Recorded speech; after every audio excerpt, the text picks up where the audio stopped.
guys, it's Michelle Caruana from Play Cafe Academy, and I have a really quick video for you guys, but it's one that I've been meaning to get out for a while, and that's because this advice that I'm going to give you today is something that I had to learn the hard way, and unfortunately what so many indoor playground owners have to learn the hard way. So I made this video to help you avoid some of the mistakes that I made, which is kind of a central theme around my YouTube channel, around my podcast, and around all of my courses. So today I want to give you a couple really quick tips around choosing a name for your business.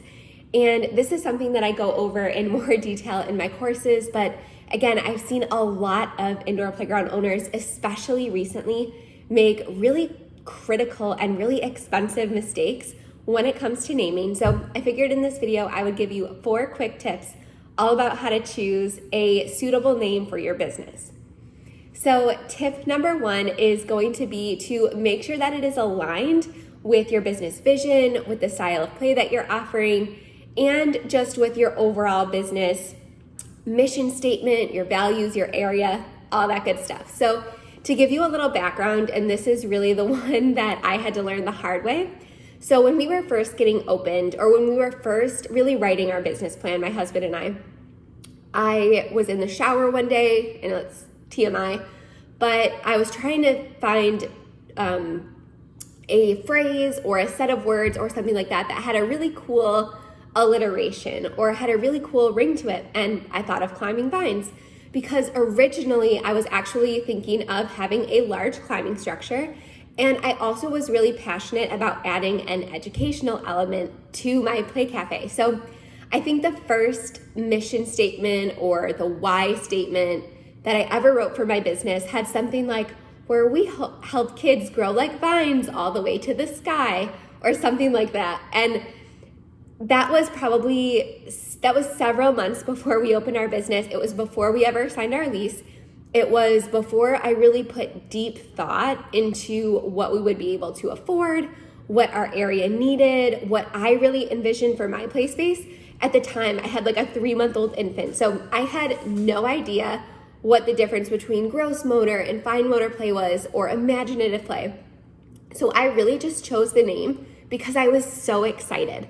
And before I wrote my business plan, I feel like I needed it to feel real.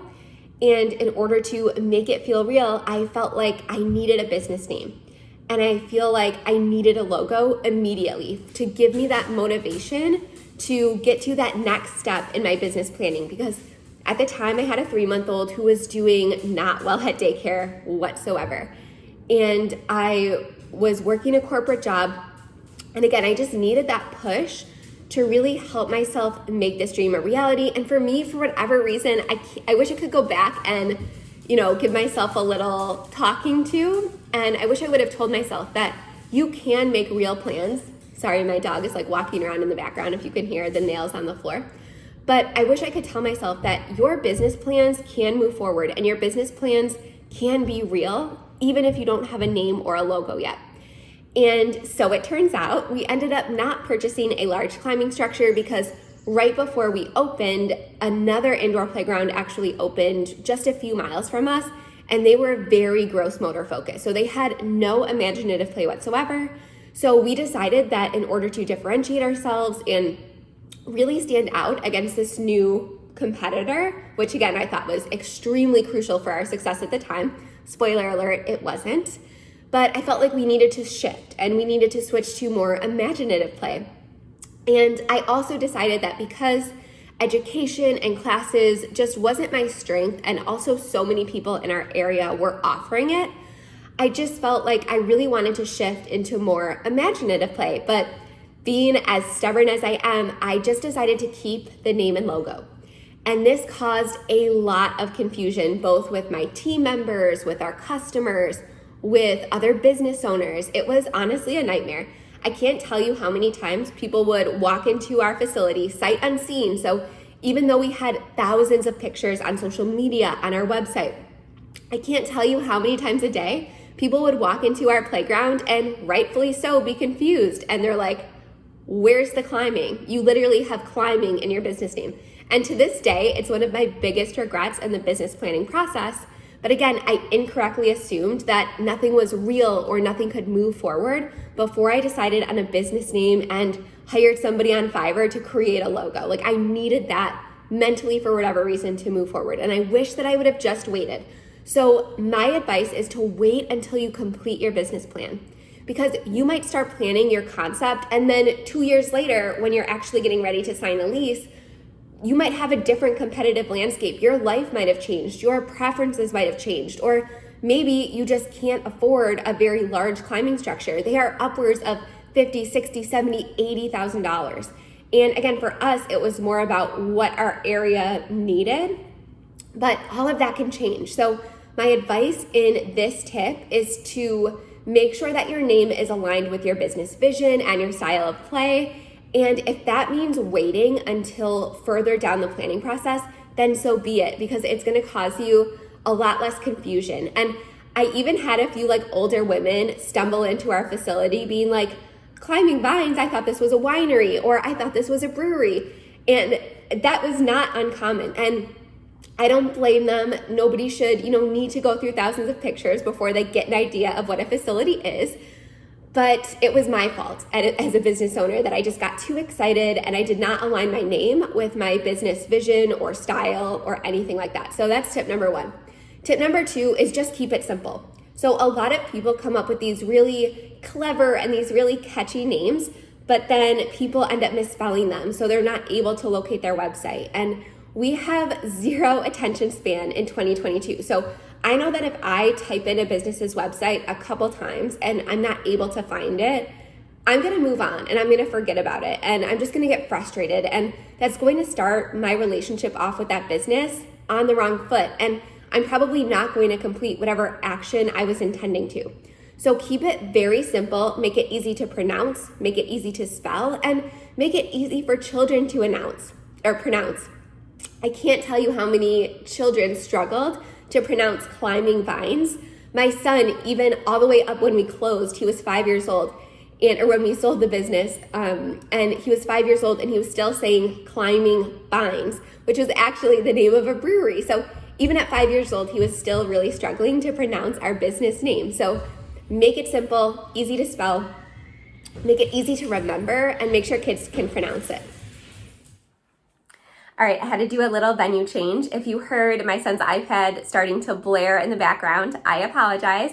I know a lot of you guys messaged me saying that you like when I record videos in different places to keep it fresh, but I had to move back up to my office to give my son his space. He just got home from school, so I'm gonna respect his hour of screen time that he gets. All right, so my third tip about naming your business is to do your research. And this is the mistake that I've seen a lot of indoor playground owners make recently. Even if they do a trademark search and there's no active trademarks around a certain name, certain words in your business name could be trademarked, and people get really fussy about it. And even if a name isn't trademarked, but there is somebody operating with that name, chances are they're going to trademark it out of spite, or they might even be in the process of starting the trademark procedure. So that happened to an indoor playground owner that I was visiting recently, and they had to change their name because even though there was no active trademark when they decided to open, somebody went ahead and filed a trademark that they had been using after they opened. So they had to completely change their name, their sign, their marketing material. So I do not want that to happen to you. So I don't want you to just search for active trademarks. I also want you to search for any businesses operating under the same name, even if they're in a slightly different industry, even if they haven't trademarked their name, because if they started using that name prior to you opening, chances are if it goes to court or litigation or anything like that, chances are they're going to be favored because they were actively using the name before you. So do your research, and even if it feels like you can get away with using a name even though somebody else is, just try to be original and come up with something new, because you don't want to have that legal issue. You don't want to spend money on a lawyer or having to change your name down the road or confuse your customers or anything like that. So it's much easier to just do really thorough research and have a lawyer check if you're unsure about whether you can use or whether they recommend using a specific name or not. So do your research, and even if there's no active trademarks, if there's a business operating under that same name, I want you to be really careful and proceed with caution and probably choose a different name. It's going to be a lot easier for you in the long run. All right. My last tip is I love when indoor playgrounds and play cafes add a local element to their business. Now, a lot of people are hesitant to do this because they say, well, maybe I want a franchise or maybe I want a license down the road or something like that. And I've already talked about my cautionary tale and all of my advice about whether franchising or licensing these types of businesses is a good idea or not.